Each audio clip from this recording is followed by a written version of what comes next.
Okay, I want to start, and I will try to get to that time limit. But Rennie, you do look awful sharp today. I want to point that out. I want to start with a thanks to Gary Erskine. He stood up earlier, and his wife Beth, for you guys to come all this way to represent the Erskine family and support me and my family. It's pretty overwhelming. And of course, thanks to Rennie and his team. Rennie, I'll never forget the day you called. I'm still a little flabbergasted by all this. The New York State Baseball Hall of Fame. Not bad for a Wisconsin boy who couldn't hit a curveball to save his life. But actually kind of fitting. My previous film was about a Holocaust survivor named Eva Kor, and that led me to become the first non-Jew to be inducted into the Indiana Jewish Hall of Fame. I just figured they thought my name was Greenberg. But seriously, my baseball roots did indeed take seed in New York, in a suburb of Buffalo called Williamsville. All right. That's where my dad grew up in the 1940s, and that's where I spent every Christmas through college at my grandmother's house. I had an uncle named David, who was about 10 years older than me. He was an enormous baseball fan, an enormous Yankees fan, and so, of course, please forgive me, Carl, I became an enormous Yankees fan as well. But not just any Yankees fan. While the Yankees of my era, Reggie and Mickey and Thurman and all of them, while they were dominating the game in the late 1970s, I, at 10 years old, was already a history fan. And my preferred landscape was Yankee Stadium in the 1950s. I'd pore over my uncle's baseball cards, read and reread all of his old dog-eared baseball books, and dream of the halcyon days of my heroes, Mickey and Whitey, and yes, especially Yogi, winning year after year after year. And I detested those Brooklyn bums of Duke and Pee Wee and Campy. And yes, the self-proclaimed skinny kid from Anderson, Indiana, Carl Oysk Erskine. Funny how things change. Of course, a big thing that changes as we grow older, or one of them, is whom our heroes are. My hero is my Uncle David. David never made it to Yankee Stadium in his far too short life. In fact, he never made it farther from home than Utica. When he was about 18, right when I was really getting to know him, yet totally unknown to me, he contracted kidney disease, which would lead to cancer. Cut short everything. Had to leave college early, never was able to have a wife or a family of his own, and never once complained about any of it. Instead, Christmas after Christmas, he hid his hurt and his broken dreams to make my young life Rockwellian, or maybe Ruthian. Only when I got older did I realize just how great David Marston Green himself was. God, I wish he could be here. He would be grinning ear to ear. So David, I dedicate this honor to you. Another of my heroes, no surprise, is Carl Daniel Erskine. The best we've got, an Indiana governor once called him, and I stole that from my title. This has been a tough year for the Erskine family. Last fall, Carl and Betty's fourth child, Jimmy, who had Down syndrome, some of you may know him, he passed away. This was a young man who was expected to live until 30 at best. Instead, he reached 63, worked at Applebee's for 20 years, and competed in Special Olympics for 50. All because of the love and acceptance and commitment of his parents and siblings. And just a few months back, Jimmy and Gary's oldest sibling, Danny, also passed away after a long illness. In between, this past spring, Carl passed away at 97. He was the last of Roger Kahn's Boys of Summer, and the hole he leaves in so many hearts is immense. So it's been a tough year, but Betty, Carl's bride of 76 years, carries on loving and feisty as ever. She recently turned 96 and couldn't be here today, but I'm sure she'll watch this on video at some point. And so I want to say, Betty, Jenny and I love you, and I dedicate this award to you as well. you who, along with Carl, gave me the greatest education of my life.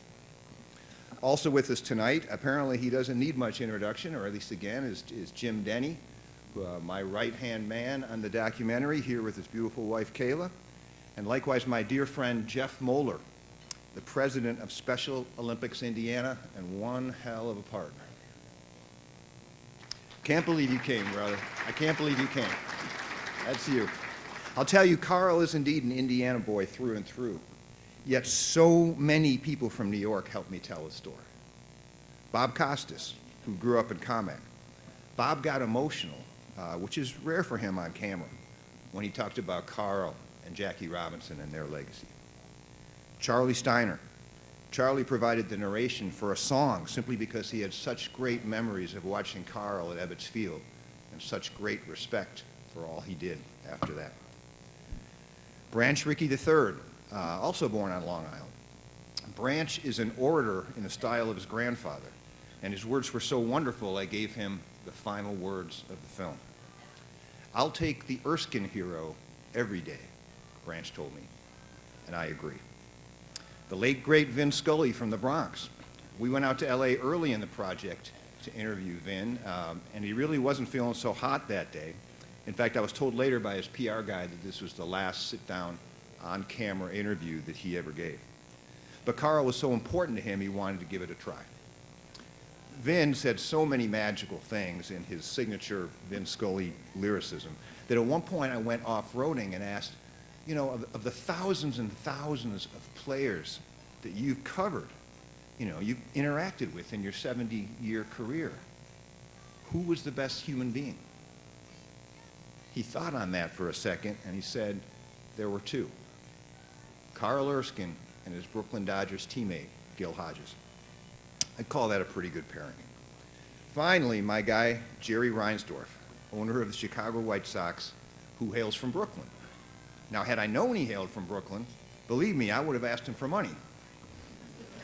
But Jerry got wind of the Erskine film through his assistant, Martha Jo Black, who just spoke so eloquently. And so anyway, Jerry and Martha, they flew Jerry's private plane into tiny Anderson, Indiana, to attend the premiere of The Best We've Got, the Carl Erskine story. The next day, I might have been winding down a little at an Indianapolis watering hole when my phone rang and the ID said, Jerry Reinsdorf. So I tried to pull myself together a little bit and went outside to answer, only to hear, Ted, I didn't expect to like that film. And I'm thinking, okay, thanks. But I really did. And now I'd like to try to get Carl the Buck O'Neill Lifetime Achievement Award from the National Baseball Hall of Fame. Will you help me? Yes, sir. And in the summer of 2023, my wife and I, and Gary and Beth and Jim and many others traveled to Cooperstown to celebrate what was truly the award of Carl's lifetime. And I'll tell you, it was like a fairy tale. So much help from New Yorkers, so many big baseball names, so many amazing things said about Carl. But the truth is, that all paled compared to the other part of the film. Because after I researched the baseball part of Carl's life, I started researching what would be the real guts of the film. The evolution of the treatment and acceptance of people like Jimmy Erskine with intellectual disabilities, and the Erskine's role in that evolution, Carl and Betty, not just in their hometown or home state, but nationwide. I'll leave what I learned for the film itself, but I'll tell you, it was life-changing. Fast forward to after the film came out, when we were touring with Special Olympics and Jeff's team all over Indiana and beyond for screenings. After each one, people would line up to talk to me about their favorite Carl memory, or maybe just to say thanks, you know, kind of the routine stuff you get. But invariably, I mean nearly every time, at some point standing in front of me would be a parent, usually a mother, alongside a child with special needs. Shyly, this woman would ask me to thank Carl and Betty for it. I'd ask why, and she'd say, because without them, this child wouldn't be standing here today. Here are some more words from Vin Scully speaking not at all about baseball. Carl is living a perfect game. Imagine my luck that I got to chronicle the man who lived the perfect game. Finally, if I can get through this, I'd like to dedicate this award to my hero of heroes, my beautiful wife, Jenny, who is sitting with our amazing twin daughters. We have a couple of grad students intent on making others' lives better, and we couldn't be prouder. Jenny, the courage you've shown, your grace during the toughest of circumstances, I can't even begin to describe it. You are my heart. You are my everything. You inspire me every day to seek the goodness in others, to share it with the world, to celebrate the triumph of the human spirit. Because the greatest human I know is with me every day. Thanks again to Rennie and the New York Baseball Hall of Fame.